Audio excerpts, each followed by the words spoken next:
Good morning, student. Myself, Pradeep Sharma. You are all welcomed in live classes of SST. Good morning, sir. Good Are you morning, listening sir. me? Good morning, beta. Good morning. Are you listening me? Yes, sir. मेरी sound clear है एकदम? Yes, sir. Hello, मेरी sound clear है बेटा? Hello,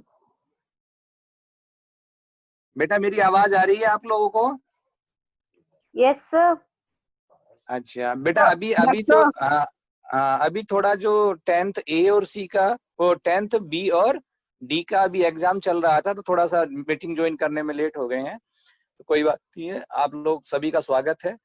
और आज हम जो स्टार्ट करेंगे, आपका पीछे टॉपिक हमने छोड़ा था, आपका क्या टॉपिक छोड़ा था पीछे, जिसने जिसने ज्वाइन किया था मालूम है आपको? हेलो, आप लोगों ने जो पीछे टॉपिक ज्वाइन किया था वो मालूम है आपको? हमने हिस्ट्री का सेकंड चैप्टर जो नेशनलिज्म इंडिया था उसका बताया था आपको।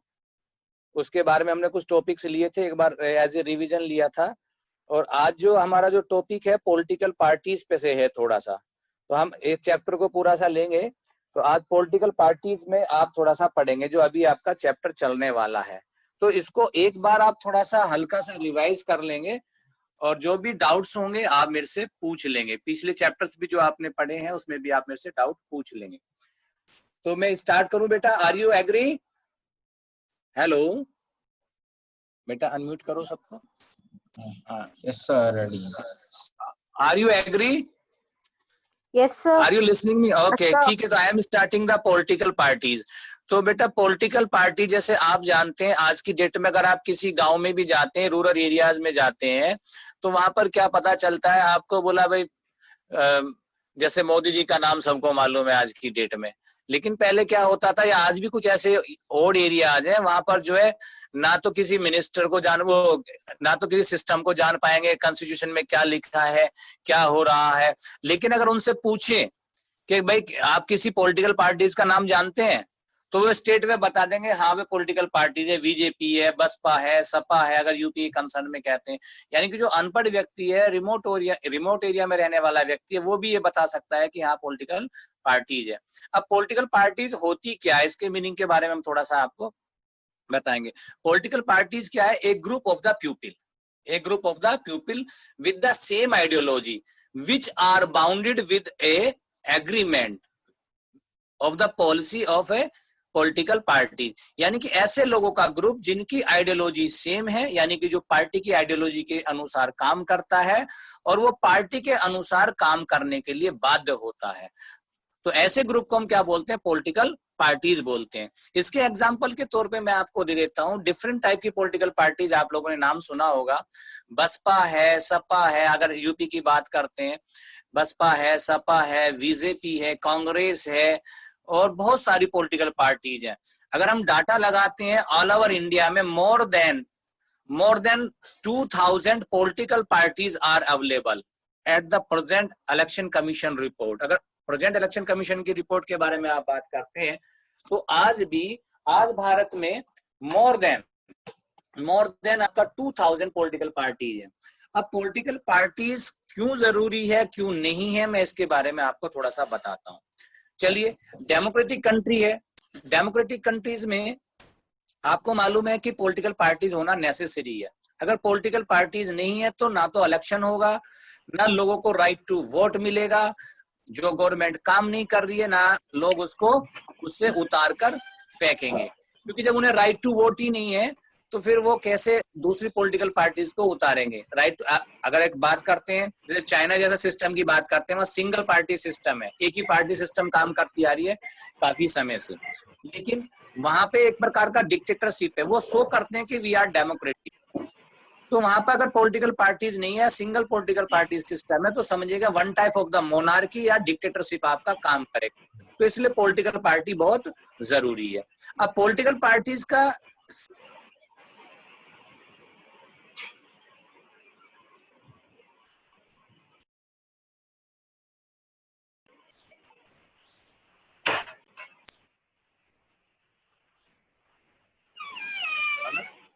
इसमें कॉल कैसे आ गई इसमें?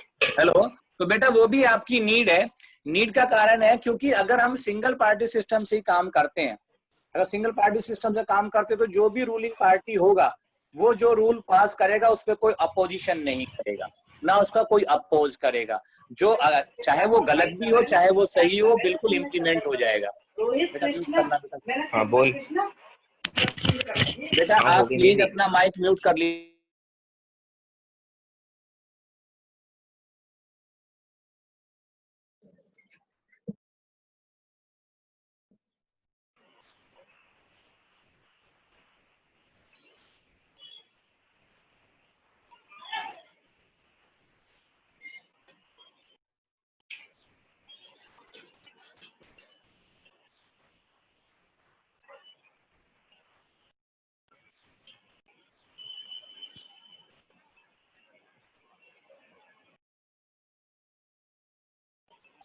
आप अनम्यूट कर लीजिए अपने आप को।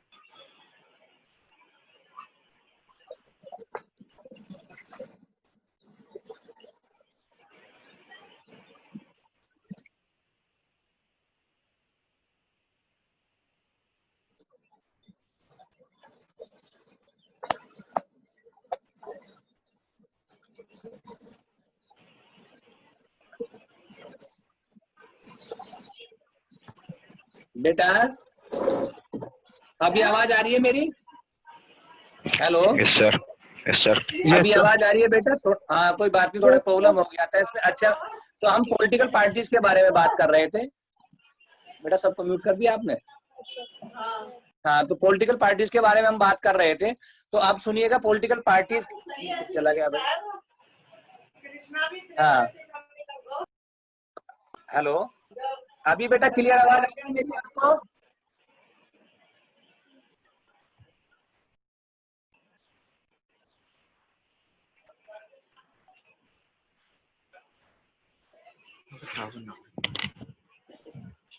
ओके हाँ बेटा अभी आवाज आएगी आपको। सॉरी थोड़ा सा डिस्टरबेंस हो रहा है यहाँ पे, सिग्नल में थोड़ा डिस्टरबेंस हो रहा था। I will be continue the political party. तो पॉलिटिकल पार्टीज की हमने आपको डेफिनेशन दी थी बेटा। Political party is a group of the same ideology which are bounded with the political parties agreement और देयर पॉलिसीज। यानी कि ऐसे लोगों का ग्रुप है जो सेम आइडियोलॉजी रखते हैं, और एक पॉलिटिकल पार्टीज का अपना एक आइडियोलॉजी होती है और एक उनका काम करने का तरीका होता है। वो जो भी पॉलिटिकल पार्टीज में आएगा मेंबर, वो जो है उसका आइडियोलॉजी को फॉलो करेगा। अगर फॉलो नहीं करेगा तो वो उस ग्रुप में नहीं रहेगा। दूसरा हमने बात की थी, अभी आपको अनम्यूट था, दूसरी हमने बात की थी कि आपका जो पॉलिटिकल पार्टीज क्यों नेसेसरी है। अगर बेटा डेमोक्रेटिक कंट्री में पॉलिटिकल पार्टीज नहीं होंगी तो there will be a autocracy, maybe a monarchy, और you can say the dictatorship. वहां पर जो भी सत्ता पार्टी होगी, जो भी रूल और रेगुलेशन चलाएगी, उसको लोगों को मानना ही पड़ेगा। वहां पर कोई उसको अपोज नहीं कर सकता, चाहे वो गलत हो चाहे वो सही हो। तो एक विशेष कारण है कि पॉलिटिकल पार्टीज का होना डेमोक्रेटिक कंट्री में इसलिए जरूरी है। अब दूसरी चीज ये आपका आता है कि जो पॉलिटिकल पार्टीज हैं कितने प्रकार की होती हैं, कितने प्रकार का सिस्टम ऑल ओवर वर्ल्ड में ये एप्लीकेबल है। देखिए पॉलिटिकल पार्टीज हमारे यहाँ पर पूरे वर्ल्ड में 3 प्रकार से आप मान सकते हैं। पहला क्या, सिंगल पार्टी सिस्टम। दूसरा क्या है आपका, डबल पार्टी सिस्टम, यानी कि जैसे आपका 2 पार्टी हो केवल, उसमें से बाई पार्टी सिस्टम भी बोलते हैं। और तीसरे प्रकार का सिस्टम आप बोल सकते हैं multi party system. Multi party system का मतलब है जहां पर 2 से ज्यादा पार्टीज होती हैं। सिंगल पार्टी सिस्टम में आपका चाइना का मैं एग्जांपल लेता हूं, वहां पे केवल एक ही पॉलिटिकल पार्टीज काम करती है। वहां पर राइट टू वोट है लोगों के पास में। लेकिन जब आप भी बताइए, अगर एक ही सिंगल पार्टी काम कर रही है और उसी को आपको वोट देना, यू हैव नो ऑप्शन, तो यू कैन से it's a one type of the dictatorship, one type of the monarchy. I am right और रॉन्ग, ये आप बिल्कुल जज कर सकते हैं। दूसरा सिस्टम है आपका बाई पार्टी सिस्टम और डबल पार्टी सिस्टम। जैसे अमेरिका का, उसका आप यूएसए का एग्जांपल ले सकते हैं। यूएसए में 2 पार्टी सिस्टम है, कंजर्वेटिव है और एक और लिबरल है। 2 पार्टी वहां पे सिस्टम करती है, वहां पे उनमें ही कंपटीशन होता है। लेकिन वहां भी कम से कम अगर एक पार्टी रूलिंग पार्टी होगी जीतने के बाद में, तो दूसरा क्या होगा आपका, अपोजिशन पार्टीज होगी। ये तो मेन रोल था कि why we need to be political parties में 2-3 हमने आपको चीजें बताई, ये जरूर ध्यान रखना। बाकी आप अपनी जब बुक को आप थोरोली पढ़ेंगे तो उसको समझ में आपको आएगा। अब ये बात करते हैं कि पॉलिटिकल पार्टीज बनती कैसे है। पॉलिटिकल पार्टीज के जो कंपोनेंट्स कौन थे, बहुत इंपॉर्टेंट है, बोर्ड में आता है बेटा, इसमें 1 मार्क्स में भी आता है, 3 मार्क्स में भी आ जाता है। कभी कभी क्वेश्चन ऐसे पुटअप किया जाता है कि explain the components of the political parties, और उनके फंक्शन भी लिखिए। पॉलिटिकल पार्टीज के 3 कंपोनेंट्स होते हैं। सबसे पहला होता है लीडर। आप जानते हैं पॉलिटिकल पार्टीज में लीडर होता है, आपने देखा जितने भी है, आपके मोदी हैं, आपके अमित शाह हैं, मुलायम सिंह जी हैं, अखिलेश यादव जी हैं, या आपके राहुल गांधी जी हैं, ये सब क्या पॉलिटिकल लीडर्स हैं। तो उसमें सबसे पहली बात होता है किसी भी पॉलिटिकल पार्टीज में पॉलिटिकल लीडर्स होते हैं। सेकंड थिंग, उसके बाद में क्या होता है एक्टिव मेंबर्स, जिसे हम कार्यकर्ता बोलते हैं। हर पॉलिटिकल पार्टीज में तो नेता तो हर जगह नहीं जाएगा, लोगों में कैसे अवेयरनेस फैलाएगा, अपनी पॉलिटिकल पार्टीज की छवि को कैसे प्रस्तुत करेगा ताकि उन्हें ज्यादा से ज्यादा वोट मिल सके। तो इसके लिए क्या करते हैं, उसमें कार्यकर्ता होते हैं जिन्हें हम क्या बोलते हैं, एक्टिव मेंबर्स। क्या बोलते हैं, एक्टिव मेंबर्स। थर्ड पर्सन क्या होते हैं, आपके फॉलोवर्स। फॉलोवर्स होते हैं हम जैसे और आप जैसे, क्योंकि हर पॉलिटिकल पार्टीज अपना एक एजेंडा देती है। एजेंडा क्या, उनका मुकाम होता है कि जनता में ये अवेयरनेस फैलाते हैं कि अगर हमारी सत्ता आएगी, if we will get the majority, अगर हमें मेजोरिटी मिलेगी तो हम क्या प्राप्त करें, हम आपको क्या क्या देंगे। कुछ देते हैं कि हम आपका ऋण माफ कर देंगे, जो एग्रीकल्चर जो आपका लोन है वो माफ कर देंगे, बिजली का बिल माफ कर देंगे, पानी का बिल माफ कर देंगे, या हम आपको रोजगार देंगे, या हम जो है सड़कों की सुविधा या और क्राइम जो है हम वो खत्म कर देंगे, करप्शन खत्म कर देंगे। तो नए नए एजेंडे आते हैं। और आप जानते हैं कि जैसे भारत जैसी कंट्रीज की बात करें या किसी भी कंट्रीज की बात करें, इतने लोगों का यहाँ पे ग्रुप है, 130 करोड़ से ज्यादा पीपल है यहाँ पे भारत में। तो हर लोगों की जो आइडियोलॉजी है सबकी अलग अलग भी हो सकती है और कुछ की मैच भी कर सकती है। तो जो लोग पॉलिटिकल पार्टीज के एजेंडे के थ्रू जो उसकी आइडियोलॉजी है उसके अनुसार वो बाउंड हो जाते हैं, तो वो फिर डिसाइड करते हैं कि जब उनके पास में चॉइस होती है पॉलिटिकल पार्टीज की, कि बोला ठीक है भाई, बसपा ये कह रही है, सपा ये कह रही है, बीजेपी ये कह रही है, कांग्रेस ये कह रही है, तो जितने भी लोग हैं जो फॉलोवर्स हैं वो उसको फॉलो करता है अपनी आइडियोलॉजी से मैच करने के बाद। पहले वो अपनी आइडियोलॉजी मैच करता है कि मेरे को किस में बेनिफिट है, अगर मैं किस पॉलिटिकल पार्टीज को सपोर्ट करूं ताकि भविष्य में वो मेरे लिए बेनिफिट हो, तो इसलिए वो काम करता है। तो इसलिए उनको बोलते हैं फॉलोवर। तो पॉलिटिकल पार्टीज 3 चीजों से मिलकर बनती है, तभी सक्सेस मिलती है। अभी हमने बात बताया कि पॉलिटिकल पार्टीज के हमने आपको कंपोनेंट्स बताए हैं। अब पॉलिटिकल पार्टीज के मेन फंक्शंस क्या है, ये इतना इंपॉर्टेंट क्वेश्चन है, इतना इंपॉर्टेंट क्वेश्चन है कि हर दूसरी साल रिपीट होता है और कहीं ना कहीं हर साल बोर्ड में आता है। जितने भी आपके सीबीएसई में एग्जाम होते हैं, कई सेट बनते हैं रीजन के हिसाब से, नोएडा रीजन है आपका, देहरादून रीजन है, बहुत सारे रीजन है, तो उसमें कहीं ना कहीं ये क्वेश्चन आपका आता ही है। और हर दूसरी साल तो लगभग ये हर क्वेश्चन पेपर में रिपीट होता है। The function of the political parties, इसमें 2 टॉपिक्स दिए होंगे, necessities of the political parties and function of the political parties. तो फंक्शन से ही नेसेसिटी निकलता है पॉलिटिकल पार्टी। अगर आपको ये नहीं पता चलेगा कि ठीक है आपको ये मेडिसिन खाने से ये बेनिफिट होगा, तो आप क्या मेडिसिन खाएंगे? आप बता सकते हैं, समझ सकते हैं कि आप मेडिसिन खाएंगे? बिल्कुल नहीं खाएंगे, क्योंकि कारण है आपका, क्योंकि आपको यही नहीं पता कि इसका रोल क्या है, तो आप क्या काम करेंगे, तो उसकी आवश्यकता आपको पता ही नहीं पड़ेगी कि बुखार में कौन सा खाना, जब बुखार होगा तो उसकी आवश्यकता आपको पड़ेगी, तो उसका पता होना चाहिए। तो इसलिए उसका फंक्शन पता जरूरी होना चाहिए। पॉलिटिकल पार्टीज के मेन, अभी जो लॉन्ग क्वेश्चंस में भी आता, 3 मार्क्स के क्वेश्चन में भी आता, ये बहुत इंपॉर्टेंट क्वेश्चन है, इसको तो दिमाग में ऐसा आप कर लीजिएगा कि बिल्कुल इसको तो मार्क कर लीजिएगा। सबसे पहला पॉलिटिकल पार्टीज क्या है? पॉलिटिकल पार्टीज का फर्स्ट फंक्शन है टू कंटेस्ट द इलेक्शन, यानी कि इलेक्शन में पार्टिसिपेट करना। डेमोक्रेटिक कंट्री में इलेक्शन होते हैं, लोग वोट डालते हैं, उनको इलेक्ट करते हैं, जो कैंडिडेट चुनकर जाते हैं वो क्या है आपका फिर गवर्नमेंट फॉर्म करते हैं। तो सबसे पहले क्या करते हैं, वो इलेक्शन में पार्टिसिपेट करते हैं। और जो पॉलिटिकल पार्टी से पार्टिसिपेट करेगा तो वो अपनी पॉलिटिकल पार्टीज की आइडियोलॉजी के साथ ही करेगा, फॉलोवर्स उसको ऐसे ही फॉलो करेंगे। तो सबसे पहला काम है political parties contest the election. दूसरा क्या है, फॉर्म द गवर्नमेंट और रन द गवर्नमेंट। दूसरा है जब वो जीत जाते हैं, मेजोरिटी में आ जाते हैं। अगर इंडिया के कंसर्न में बोलते हैं तो इंडिया के कंसर्न में 2/3 मेजोरिटी चाहिए, 2/3। अगर आपका 90 सीट्स हैं तो उसमें 60 सीट आपको मेजोरिटी के लिए चाहिए। अगर वो जीत जाते हैं तो क्या फिर वो गवर्नमेंट फॉर्म करते हैं, और गवर्नमेंट फॉर्म करने के बाद में फिर वो गवर्नमेंट को चलाते हैं according to the constitution. Rule और रेगुलेशन भी बनाते हैं, उनको एजुकेट भी कराते हैं, और जुडिशरी उस पर एक्शन भी लेता है अगर कोई इनकेस में कोई दिक्कत आती है। तो दो फंक्शन आपको आपने पढ़ा है। पहला फंक्शन था आपका कंटेस्ट द इलेक्शन, दूसरा था run and form the government. अब तीसरी पॉलिटिकल पार्टीज का सबसे बड़ा मेन रोल है, अभी मैं पहले मेन बता रहा हूं आपको, work as a opposition party. Work as a opposition party. अब आप देखिएगा आज की डेट में अगर इंडिया का आप एग्जांपल लें, इंडिया एक डेमोक्रेटिक कंट्री, एक बहुत बड़ा डेमोक्रेटिक कंट्री, वर्ल्ड का लार्जेस्ट डेमोक्रेटिक कंट्री है। तो आप देख सकते हैं यहाँ पर अभी रूलिंग पार्टी, अगर सेंट्रल गवर्नमेंट की बात करते हैं तो रूलिंग पार्टी कौन है? आपका बीजेपी है। और अपोजिशन पार्टी मेन कौन सी है? आपका कांग्रेस है। जो भी सत्ता में नहीं है वो सारा अपोजिशन पार्टी में आती है। लेकिन अगर हम पार्लियामेंट की बात करें, दोनों लोकसभा राज्यसभा की बात करते हैं, तो वहां अपोजिशन पार्टी किसको माना जाता है? As per the constitution. उसके लिए एक रूल और रेगुलेशन है कि 10% उनके पास वोट बैंक होना चाहिए, यानी कि 10% उनके पास सीट होनी चाहिए। अगर नहीं है तो फिर भी जो बड़ी पार्टी है उसको अपोजिशन पार्टी बनाया जाता है। आप लोगों ने देखा होगा role of the opposition party क्या है। अभी रूलिंग पार्टी कोई भी रूल और रेगुलेशन इंप्लीमेंट कर देती है, तो वो तो जब जो काम करता है वो अपने काम को हमेशा अच्छा ही बताते हैं कि मैं अच्छा काम कर रहा हूं, लेकिन दूसरा जज करता है उसको कि वो आप काम सही कर रहे हैं या गलत कर रहे हैं।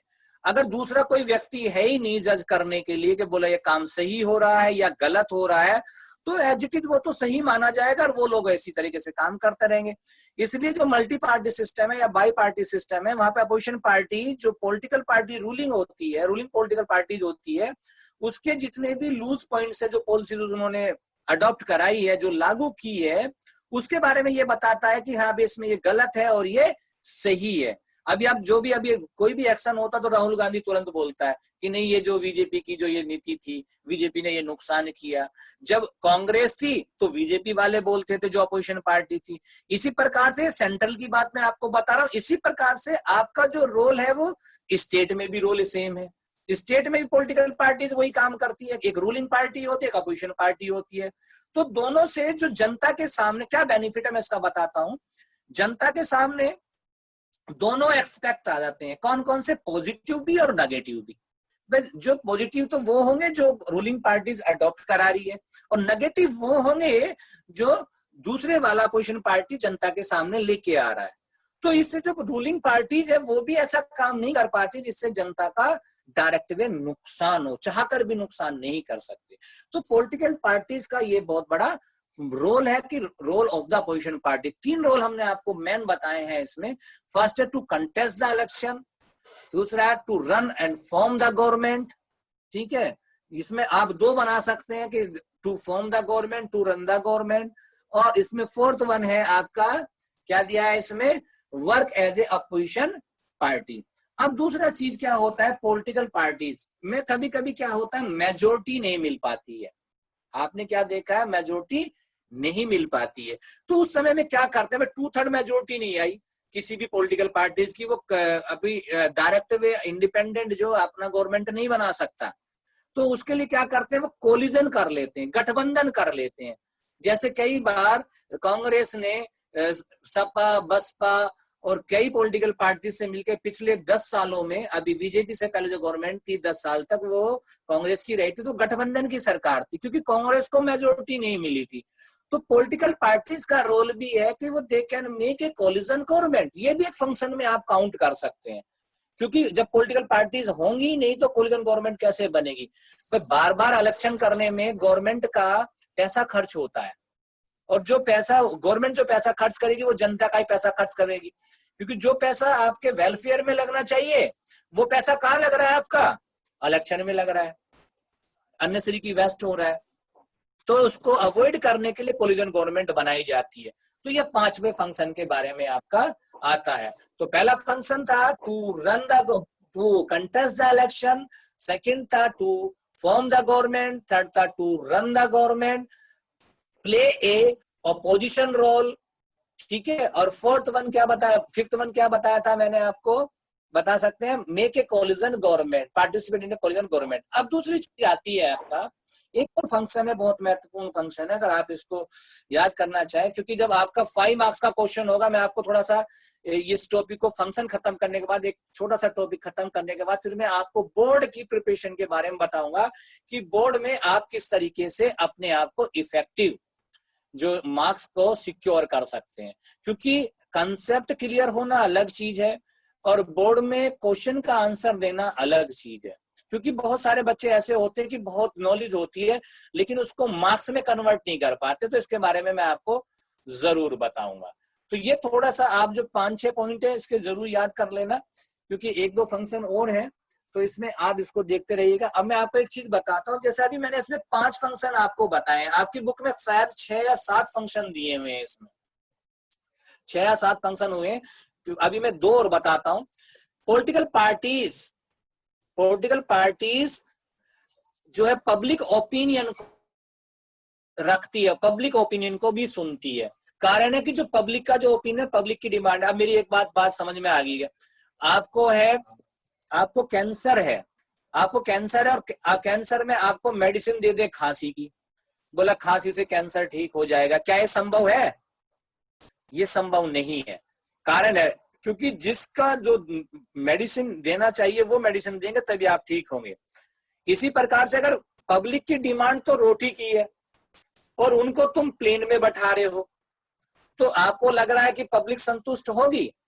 तो इसलिए जो भी पॉलिटिकल पार्टीज है वो पब्लिक ओपिनियन को वेलफेयर करती है, उसकी टेक केयर करती है कि जनता में किस चीज की डिमांड है, जनता को इस समय किस चीज की आवश्यकता है और हमें क्या करना चाहिए, तो ये उसके लिए भी काम करती है। तो ये एक और फंक्शन में काम आता है, इसको ध्यान करना है कि सेफ द पब्लिक ओपिनियन। तो ये 5-7 फंक्शन है, आप उसको याद करने हैं। तो अभी आपको पता चला गया होगा कि why we need political parties. अब दूसरा, एक पॉलिटिकल पार्टीज की आवश्यकता और क्यों होती है। चलिए पॉलिटिकल पार्टीज नहीं बनाई, हमने कहा कि डेमोक्रेटिक कंट्री है, इलेक्शन भी होंगे, उसमें वोटिंग भी डलेगा, सब कुछ होगा। तो जो रिप्रेजेंटेटिव बुलंदशहर डिस्ट्रिक्ट से चुना गया है, तो वो बताइए बुलंदशहर डिस्ट्रिक्ट का वेलफेयर देखेगा या फिर आपका आगे का उसका सेंट्रल दिल्ली का देखेगा? वो बोलेगा मुझे दिल्ली से क्या लेना देना, भाई दिल्ली तो मेरे अंडर में नहीं आती। सेकंड थिंग, वो देश के बारे में क्या देगा, बोला बॉर्डर पे कुछ हो रहा, पाकिस्तान हमला कर रहा, चाइना हमला कर रहा है, तो वो बोलेगा मैं यहाँ से बुलंदशहर से वहां क्या देखने जाऊंगा उसको। अब मेरे को बिल्कुल आंसर अपने लॉजिकली जो ब्रेन है उससे आप सोच कर बताइए, क्या कोई एक इंडिविजुअल व्यक्ति किसी चीज की जिम्मेदारी लेगा? बिल्कुल नहीं लेगा। तो इस लेकिन जब पॉलिटिकल पार्टीज होगी तो पूरे देश को रन करी, तो देश की सारी रेस्पॉन्सिबिलिटीज उस पर होगी। देश में क्या इकोनॉमिकल अर्थव्यवस्था खराब हो रही है, चाहे सोशल जो आपका जो है सिस्टम खराब हो रहा है, चाहे फॉरेन अफेयर्स खराब हो रहे हैं, जहाँ विदेशी हमलों की बात करें, उसके बारे में फिर गवर्नमेंट इनिशिएटिव लेगी अगर पॉलिटिकल पार्टी, क्योंकि पूरे देश की गवर्नमेंट अब उनकी जिम्मेदारी है। तो इसलिए चाहे वो बुलंदशहर का हो, चाहे वो मेरठ का हो, चाहे आपका दिल्ली का हो, जो पॉलिटिकल पार्टीज जो गवर्नमेंट रन कर रही है पूरी कंट्रीज में, उसके प्रति जवाबदेह होगा, उस आंसरेबल होगा। क्या होगा? आंसरेबल होगा। इसलिए पॉलिटिकल पार्टीज जो होती हैं वो आंसरेबल होती है, अकाउंटेबल होती है, यानी कि जनता के प्रति उनका जवाब होता है, तो जनता को उनको जवाब देना पड़ता है कि हाँ हमने ये काम किया। इसलिए पॉलिटिकल पार्टीज बहुत जरूरी है। तो हमने आज आपको इतना ही बताया है। अब मैं आपको बताता हूँ बोर्ड के जो क्वेश्चन पेपर्स में एग्जाम कैसे लिखते हैं। अभी जो पिछले 10 इयर्स की बात करें या 20 इयर्स की बात करें, एसएसटी के पेपर पैटर्न लिखने का तरीका अलग होता है to secure more and more marks. सबसे पहला सिस्टम क्या है, जब आपका जो 3 मार्क्स, और मैं आपको पहले 1 मार्क्स के क्वेश्चन के बारे में नहीं बताऊंगा, मोस्टली जो प्रेजेंटेशन की आवश्यकता उसमें होती है, मेन होती है 3 मार्क्स के क्वेश्चन में और 5 मार्क्स के क्वेश्चन। 3 मार्क्स और 5 मार्क्स के क्वेश्चन में क्या होता है, जैसे मोस्टली क्या करते हैं कि 3 मार्क्स के क्वेश्चन में आप जो 3 पॉइंट लिख देते हैं, बोला 3 मार्क्स का क्वेश्चन है 3 पॉइंट लिख दिए, बिल्कुल सही है, 3 पॉइंट आपने एग्जैक्ट लिख दिए तो बिल्कुल आपको मार्क्स पूरे मिलने के चांसेस हैं। लेकिन मैं इसमें एक चीज बताता हूं, अगर 5 मार्क्स का क्वेश्चन है, 5 पॉइंट्स आपने लिख दिए तो फिर भी उसमें मार्क्स मिलने के पूरे चांसेस है। लेकिन इसमें चांसेस में 2% 5% ऐसा रह जाता है कि कहीं ना कहीं वेरिएशन हो सकता है। एग्जामिनर आधा मार्क्स भी काट सकता है, आपका 1 मार्क्स भी काट सकता है अगर किसी पॉइंट में थोड़ा भी लूज हो गया है। तो सबसे पहले जब आप आंसर देते हैं तो उसमें आपको भूमिका निभानी पड़ती है। सबसे पहले उसमें देना पड़ता है आपको इंट्रोडक्शन। भाई आपसे क्वेश्चन पूछा गया, भाई मैंने कहा कि explain the role of the political parties in a democratic country, ये क्वेश्चन बहुत इंपॉर्टेंट है। या बोलो दूसरा है कि explain the function of the political parties in a democracy. तो आप क्या करेंगे, जब पहले लिखेंगे आप सीधा क्या लिखेंगे, जब आप लाइनिंग करेंगे तो सबसे पहले जब आपके घर में कोई आएगा तो आप क्या करते हैं, नमस्ते करते हैं, पानी की पूछते हैं, इस तरीके से पूछते हैं। तो आपको भी जब क्वेश्चन का आंसर दें बोर्ड में तो पहले आपको इंट्रोडक्शन लिखना चाहिए जो क्वेश्चन दिया। जैसे मैंने कहा अभी क्वेश्चन पुट अप किया, इसका आंसर क्या होगा, there are many function of a political parties in a democratic country which are below. तो ये एक प्रकार का इंट्रोडक्शन हो गया, बोले थोड़ी रूपरेखा होगी। जब एग्जामिनर देखेगा बोला हाँ एक मैनर में लिखा है। अब उसमें आपने को 3 पॉइंट देने या 5 पॉइंट देने हैं। अब 3 पॉइंट में अगर आपका 1 पॉइंट में कहीं भी गड़बड़ होगी तो मार्क्स काट लेगा। तो 3 पॉइंट की बजाय आप उसके 5 या 6 पॉइंट दें, यानी कि आप ज्यादा पॉइंट दें। अगर एक आध पॉइंट गलत हो जाता है, बीइंग ए एग्जामिनर मैं आपको अपना अनुभव बता रहा हूं, जो हमें गाइडेंस दी जाती है मैं आपको वो शेयर कर रहा हूं। तो अगर आपका एक भी अगर पॉइंट गलत हो गया है बेटा तो फिर उसमें पूरा मार्क्स कट जाएगा। आपने 3 की जगह 5 लिखे और लास्ट में कंक्लूजन भी लिखा है। लास्ट में क्या लिखा आपने, कंक्लूजन भी लिखा है। जो आपने ऊपर लिखा है उसको एक प्रकार से जो क्वेश्चन में पूछा गया, हैंस जैसे लिखते हो ना मैथमेटिक्स में लिखते हो, हैंस प्रूव्ड, हैंस प्रूव्ड। भाई इस तरह से बोला ट्रायंगल एबीसी सिमिलर है ट्रायंगल पीक्यूआर के, ऐसे लिखते हो आप लास्ट में, हैंस ट्रायंगल एबीसी सिमिलर है ट्रायंगल पीक्यूआर के बाई डबल ए या ट्रिपल ए, आप इस तरीके से लिखते हैं। तो वो जो कंक्लूजन है उसके मार्क्स अलग होते हैं एग्जामिनर के दिमाग में। अगर आपने एग्जामिनर के दिमाग में कंक्लूजन लिखा, वहां पे क्वेश्चन में लिखा है, तो एग्जामिनर का दिमाग आपकी तरफ हमेशा पॉजिटिव रहेगा। अगर आपका मार्क्स आधा मार्क्स कटना भी होगा तो वो मार्क्स नहीं काटेगा। 5 पॉइंट है उसमें 1 पॉइंट गलत हो गया है, 3 मार्क्स का क्वेश्चन है, तो आपको फिर भी पूरे मार्क्स मिलेंगे। गलत वाले को कंसीडर नहीं करेगा इसी स्थिति में एग्जामिनर। और कभी भी वहां पर लिखने में, जब आप एग्जाम कर रहे हो तो लिखने में कभी कंजूसी ना करें और इतना भी ना लिखें कि एग्जामिनर 3 मार्क्स का क्वेश्चन है 3 पेज भर दिया आपने, क्योंकि टाइम लिमिटेड होता है। आपके पास में 3 आवर्स होते हैं, 3 आवर्स में आपको लॉन्ग क्वेश्चंस भी करने होते हैं, शॉर्ट भी करने होते हैं, और आपके जो ऑब्जेक्टिव्स वाले हैं, जो 1 वर्ड्स वाले हैं, 1 लाइन वाले, उनके बारे में भी सोचना पड़ता है। और मैप का वर्क भी होता है, 5 मार्क्स का आपका मैप आता है। मैप वर्क तो बहुत सिंपल है, वो तो आपका हिस्ट्री का तो आपको करा ही दिया है और बाकी का भी आपको करा देंगे। तो टाइम मैनेजमेंट करना पड़ता है, जो मार्क्स सिक्योर होते हैं टाइम मैनेजमेंट करना पड़ता है। इतना जरूर लिखना होता है कि जो एग्जामिनर संतुष्ट हो जाए। अगर मेरी बात समझिए, आपको पता है एग्जामिनर ने चाय मांगी है, अगर चाय के साथ में आपके पास बिस्किट अवेलेबल है तो बिस्किट अगर आप और दे दोगे तो एग्जामिनर तो और खुश हो जाएगा।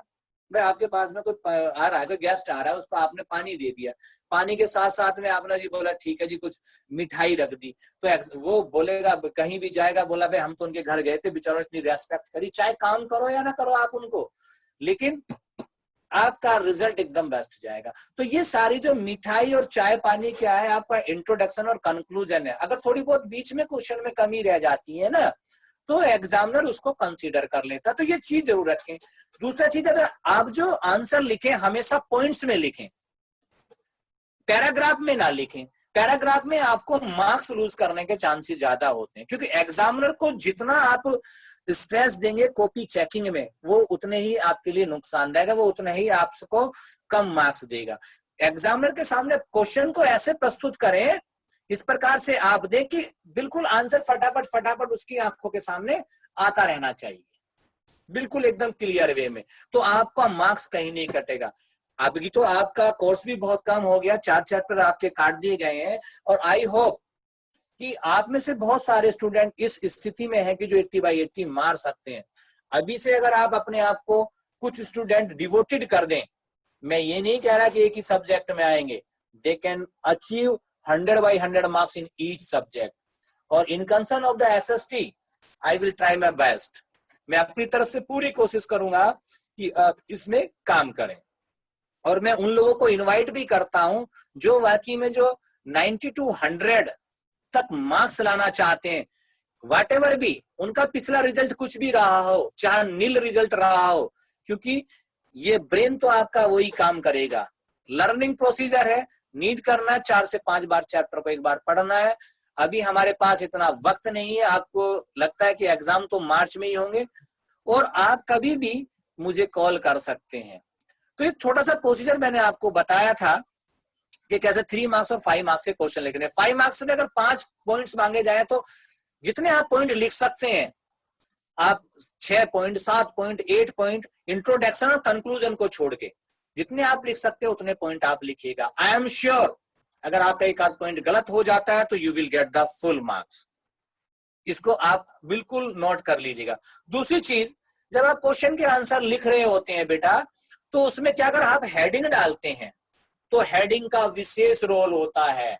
जैसे मैंने आपको अभी the function of political parties बताया, फंक्शन ऑफ पॉलिटिकल पार्टीज में मैंने कहा टू कंटेस्ट द, मैंने एक हेडिंग लिख दिया function the political parties, function the political parties, और उसमें हेडिंग लिखने के बाद मैंने नीचे फर्स्ट पॉइंट डाला, हेडिंग डाला मैंने ब्लैक उससे जो भी है आपका हेडिंग डाला, क्या डाला मैंने आपका टू कंटेस्ट द इलेक्शन, ये हेडिंग डालकर उसके सामने मैंने लिखना शुरू कर दिया। तो आई एम श्योर, लिख लो अपनी कॉपी में, प्रदीप सर ने कहा एग्जामिनर आपका कंटेंट नहीं पढ़ेगा, आपके टॉपिक देखेगा केवल, समझ गए, केवल टॉपिक देखेगा। 5-6 टॉपिक बिल्कुल आपने सही लिखे, हेडिंग सही लिखे, टिक टिक टिक टिक करता चला जाएगा, क्योंकि उसको मेन चीज है कि उसको नॉलेज है या नहीं है। एग्जामिनर का मेन काम ये होता है। अगर आपने बिल्कुल सही बात लिखी और पैराग्राफ में लिखी है, एग्जामिनर उसमें ढूंढेगा कहीं ना कहीं उसमें, जब पैराग्राफ में आंसर लिखने में दिक्कत होती है विदाउट हेडिंग के। तो आप ये 2-3 चीज कर लीजिएगा बस। सबसे पहला, आप क्वेश्चन का अपना ऑब्जेक्टिव्स बना लीजिएगा, क्योंकि 1 मार्क्स के क्वेश्चन में आपकी सबसे बड़ी दिक्कत आती है। 3 मार्क्स और 5 मार्क्स के क्वेश्चन में इतनी दिक्कत नहीं आती है, क्योंकि वो सेट क्वेश्चंस होते हैं, सेट टॉपिक्स होते हैं, उनके बारे में पकड़ में आ जाता है आंसर। वो जो कुछ क्वेश्चन का आंसर पकड़ में आ जाता है, अगर आपने बुक पढ़ी है, कंटेंट जो आपका क्लियर है, तो वो क्वेश्चन का आंसर आपको पकड़ में आ जाएगा। लेकिन जो 1 मार्क्स का क्वेश्चन है वो 1 लीनियर हो सकता, 1 लाइन हो सकता है, 1 वर्ड का हो सकता है, और मे बी ऑब्जेक्टिव बिल्कुल टोटल MCQ हो सकता है। तो उसमें चांसेस या तो 100% सही होगा, जैसे MCQ हो गया, उसमें या तो 100% आपका सही होगा या फिर 100% गलत होगा। तो उस स्थिति में आपको चैप्टर को डीपली अंदर से पढ़ना बहुत जरूरी है। तो उसके लिए मेन टॉपिक्स दिए हुए होते हैं, उसमें मेन चीजें होती हैं। जैसे आपका फसल वाला एग्रीकल्चर की बात कर रहे थे, एग्रीकल्चर में जैसे आपके क्वेश्चन आए थे आपको, जिसमें गेहूं का भी पूछा था, किसी में मेन का पूछा था, किसी में पूछा था कि उसमें क्लाइमेट कितना चाहिए, किसी ने पूछा कि किसको कितनी बारिश की आवश्यकता होती है, रबी क्रॉप खरीफ क्रॉप में किसी फसल को उठा लेते हैं। तो ये कैसे क्वेश्चन है, डीप क्वेश्चन है। तो इनके लिए आपको चैप्टर के थ्रू जाना पड़ेगा, उसके लिए आपको बनाना पड़ेगा। हाँ, लॉन्ग क्वेश्चन और आपका शॉर्ट क्वेश्चन के लिए तैयारी हम भी कराएंगे और आप भी बनाएंगे। तो ये चीज आपका है। अभी मैं आप लोगों सबको अनम्यूट कर रहा हूं, आप अपनी अपनी प्रॉब्लम्स आप मुझे बता सकते हैं। दूसरी चीज, मुझे ऐसे स्टूडेंट चाहिए जो वाकई में फुल्ली डिवोटेड हो और they want to be secure the marks up to the 100 in each subject. I will try my best, उनको अच्छी बेटर गाइडेंस दी जाएगी। बस थोड़ा सा 5 महीने के लिए, 5 या जितना भी आपका 4 मंथ है, 5 मंथ है, 6 मंथ है, एग्जाम तक आप ये समझिए कि आप एक प्रकार से स्पेशल सेल में है, स्पेशल जेल में समझिए आपको। और आप ये 5-6 महीने कष्ट कर लेंगे तो आई एम श्योर बची हुई 100 वर्ष की जिंदगी, अगर 100 वर्ष भी आप जीते हैं तो आपकी लाइफ जो एकदम रिलायबल होगी। तो आपको मैं सभी को शुभकामनाएं देता हूं। If you want to be ask the question, I am unmuting you for the 10 second. हाँ, अगर आपको तो थोड़ा सा 10 मिनट्स के लिए हम थोड़ा सा आप रीजॉइन कर लीजिएगा, थोड़ा सा और कर लेते हैं, एक बार आपको कर देते हैं। अभी हम मीटिंग छोड़, क्योंकि टाइम खत्म हो चुका है बेटा, इसमें सेट होता है टाइम। तो अभी आप रीजॉइन कर लीजिएगा, मैं थोड़ा सा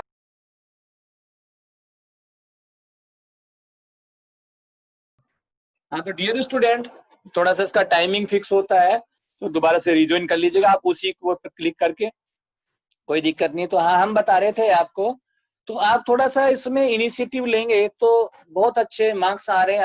अभी जो हमारा रिजल्ट आया उसमें भी एसएसटी का सबसे बेस्ट रिजल्ट आया है और सिक्योरिंग बहुत अच्छा स्कोर किया है बच्चों ने।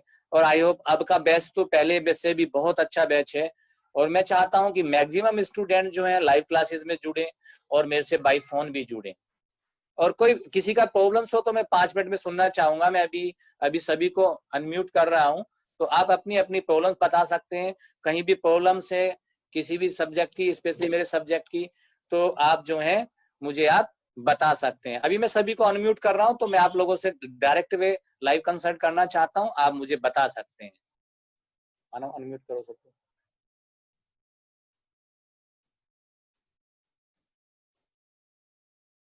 हाँ, आप 1 बाय 1 बोलते रहिएगा, मैं आपकी बात आवाज सुन रहा हूँ, बोलिएगा आप।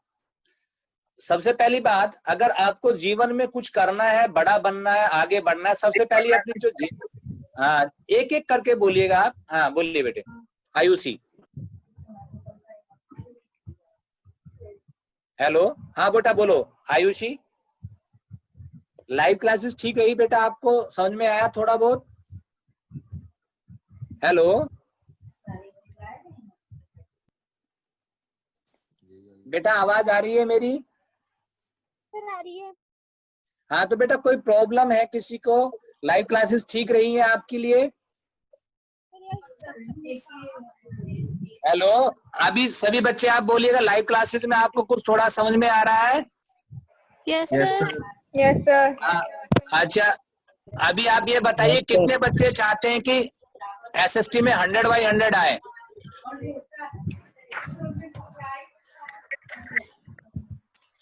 अब का पेपर तो बहुत कट गया आपका, चार चैप्टर कट भी गए। पिछला तो थोड़ा सा वाइड था, आपके थोड़ा सा कम है सिलेबस। तो अब अगर आप कोशिश करेंगे तो बहुत अच्छे मार्क्स आएंगे। अभी जो पिछली क्लासेस में बच्चे थे वो भी देख सकते हैं कि एसएसटी में बहुत लोगों ने अच्छे मार्क्स सिक्योर किए हैं, क्योंकि जितनी मेहनत आप दूसरे सब्जेक्टों में करते हैं, अगर इसमें आप इतनी कर लेते हैं तो आपके सभी सब्जेक्ट लगभग तैयार होने के चांसेस होंगे। तो आप मुझे अपनी अपनी प्रॉब्लम्स बता सकते हैं। हेलो, तो आप मुझे अपनी अपनी प्रॉब्लम्स बता सकते हैं। और अभी लास्ट में आपको सभी को 5 मिनट का टाइम दिया जाएगा। जिन लोगों ने लाइव क्लासेस अटेंड की हैं वो अपनी अटेंडेंस देंगे, हम यहाँ पर नोट कर रहे हैं, क्योंकि अभी जो अटेंडेंस भी जाएंगी आपकी। तो जिसको जो कोई प्रॉब्लम्स है तो आप फोन भी पूछ सकते हैं और अपने आप को मजबूत बनाइएगा ताकि आप भविष्य में एक अच्छा स्कोर कर सकें।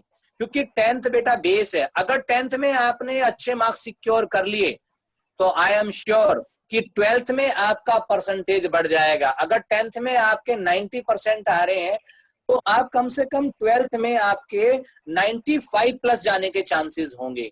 कारण है क्योंकि 10th क्लास में बच्चे की मैच्योरिटी इतनी नहीं होती है as compare to the 12th।